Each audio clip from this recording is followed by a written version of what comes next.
Tuhan jamalah anakku, tidak itu yang dia minta. Tapi dalam doa itu berkata, berikan aku kedamaian. Yang Tuhan mau kita belajar menerima. Belajar menerima apa? Keadaan seseorang. Belajar menerima apa? Kekurangan seseorang. Belajar menerima apa? Kelebihan seseorang. Kalau kita bisa lakukan itu, gak akan ada yang namanya keributan. Gak akan ada yang namanya pertengkaran. Gak akan ada yang namanya perpecahan. Yang paling susah apa? Maunya aku aja yang diperhatikan. Kan begitu yang jadi persoalan. Akunya yang muncul. Bagaimana kita bisa mau mengalami pemulihan kalau akunya yang muncul? Kalau akunya yang keluar? Tuhan tolong kita semua. Filipi pasal 4. Filipi pasal 4.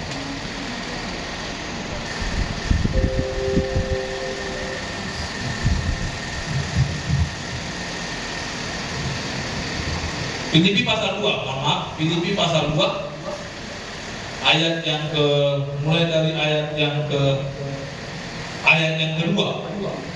Filipi pasal 2 ayat yang kedua.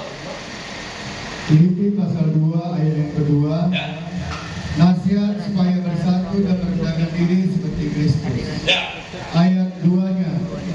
Karena itu sempurnakanlah sukacitaku dengan ini. Ya. Hendaklah kamu sehati, sepikir dalam satu kasih, satu jiwa, satu tujuan. Terus. Dengan tidak mencari kepentingan sendiri atau puji-pujian yang sia-sia. Terus. Sebaliknya, hendaklah dengan rendah hati yang seorang menganggap yang lain lebih utama daripada dirinya sendiri. Terus.